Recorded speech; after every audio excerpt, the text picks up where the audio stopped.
Who is the greatest player of all time? Is it Michael Jordan? Is it LeBron James? No, it's Victor Wembanyama with the steel chair. No, I'm kidding. Although Wemby has the opportunity to be the greatest player of all time, pretty much everyone agrees it's either Jordan or it's LeBron. And that video has been done 1,000 times. We've all heard that debate. So what's fresh? What's new? What's a conversation we haven't had? Introducing the Who is Greater Than series, or greater than. There's infinite combinations of player comparisons that haven't been done. And I want to find some of the most interesting conversations out there around basketball. Who's better, 90s players or 2000s players? 2000s players or modern day players? Is it all about the three ball, or is it all about defense and grit and grind? We're going to find out in the Greater Than series. So this video is going to be Kawhi Leonard versus Hakeem the Dream Olajuwon. Who's better? Who is greater than? It is wild how close these two players are together. Hakeem the Dream and Kawhi the Claw both have such similar stories. Both of them are some of the greatest players of all time, but they both played in the shadow of potentially the greatest person of all time. Hakeem doesn't get the credit he deserves because he played in the shadow of Michael Jordan, winning his championship rings as Michael Jordan took a gambling break. LeBron James has been in the league the entire time Kawhi Leonard has. And after Kawhi retires, LeBron will continue on for decades more. So the shadow of LeBron has hidden how special Kawhi has been. Obviously, we'll never know how good Kawhi could have been because of his problem with injury histories. But to the younger players, you need to understand how good Hakeem was. Hakeem didn't start off as a basketball player. He actually learned different forms of dexterity, hand-eye coordination, and footwork from playing soccer, volleyball, and handball. By the time he got to basketball, this dude was raw. But he had a heart for the game, and he had a mind for the game, and he picked it up quickly. Hakeem was a legitimate 6'10" in an era of pure 7-foot big men. It's actually really impressive how dominant he was in the paint and how dominant he was defensively, because he did it as a guy that had the body of more of a prototypical power forward during his era. Hakeem was not a star right away. In fact, in college, he redshirted his first year and then continued to add to his bag every single month, it seemed, until he was ultimately drafted number 1 overall in a draft that featured, wait for it, Michael Jordan. How good do you have to be as a player that you get picked ahead of Michael Jordan and no one's like firing your general manager? That's how good Hakeem Olajuwon was. Hakeem Olajuwon was a two-way player in a way that few superstars have been. His ability to impact post defense and his timing and his instincts on shot blocking are absolutely absurd. Hakeem is the only player to ever have a quadruple double rescinded due to alleged stat padding. He put up 29 points, 18 rebounds, 11 blocks, and 10 assists in a game versus the Warriors, and the league went back and they took away 1 assist.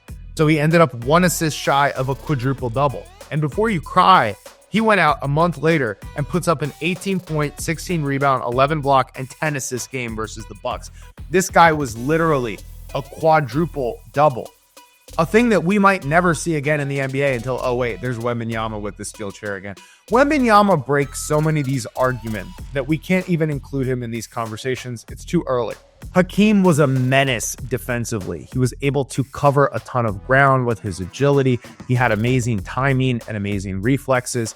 He would never get himself into the air until after the offensive player had committed. This allowed him to be incredibly effective as a help defender. He was able to guard bigger players by being smarter and being faster than them. And he was a nightmare at picking up on guards and wings as they entered the paint. Hakeem might have been the dream, but he was a nightmare if you were trying to score on him. His footwork was also incredibly special. Hakeem changed the definition of what is possible in terms of post scoring. He really pushed the envelope for his ability to set up moves and counter moves. Back in the day, big men would just throw a hook or a shoulder into you. There were not counters and counters and counters. But Hakeem took guard skills and guard elements. In a lot of ways, he was a big that played like a wing. A lot of older players in the NBA consider Hakeem to be the most skilled center of all time. And this guy was just a winner. I mean, his name is Olajuwon. One is literally in his name. It's like he was born for this. It's kind of like spoilers for how his career would be. It's like calling Iron Man who sacrifices himself at the end of the movie.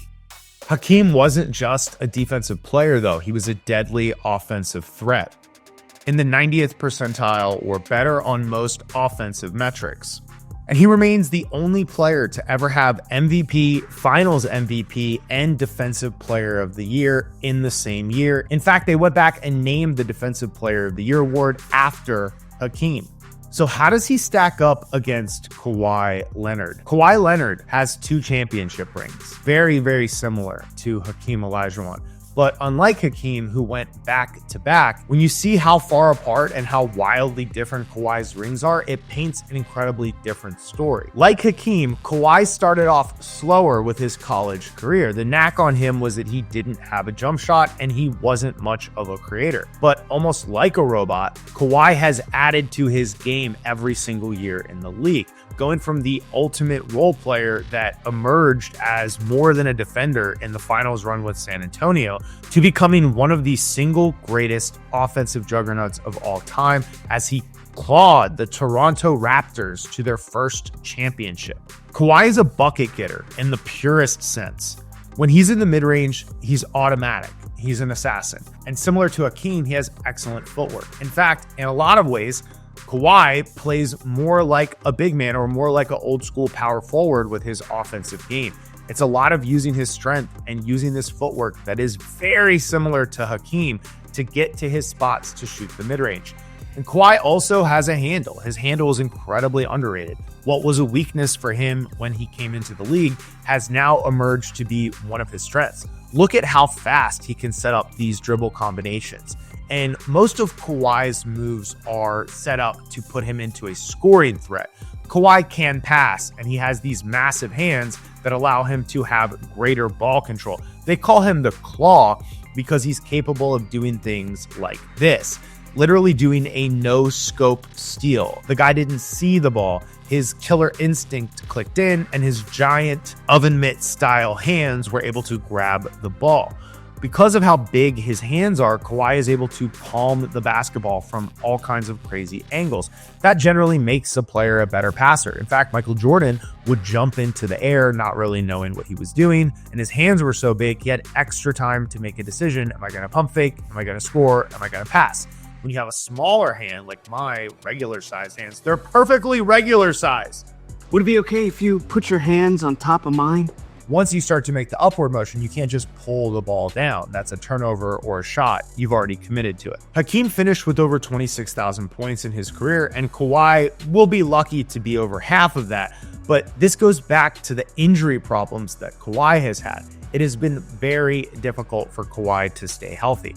And we can blame Zaza Pachulia for that all day, but there's other issues as well. Kawhi's had knee issues, ankle issues, degenerative disc issues. It's hard for him to stay together. There's not enough WD-40 to keep this robot fully functional forever. But in the glimpses that we've seen what a healthy Kawhi looks like in the playoffs, it looks like the best player in the NBA. Yes, even the best player in the NBA when LeBron is playing. It's hard to compare Hakeem and Kawhi's defense head-to-head because of not only the eras that they were in, but the fact that big man is better for defense in the NBA. In fact, it's very hard for a guard or a wing to win a Defensive Player of the Year. There's only 3 players that are non-big men that have won a Defensive Player of the Year award more than 1 year. It's Sidney Moncrief and it's Dennis Rodman, who you could argue was just an undersized big.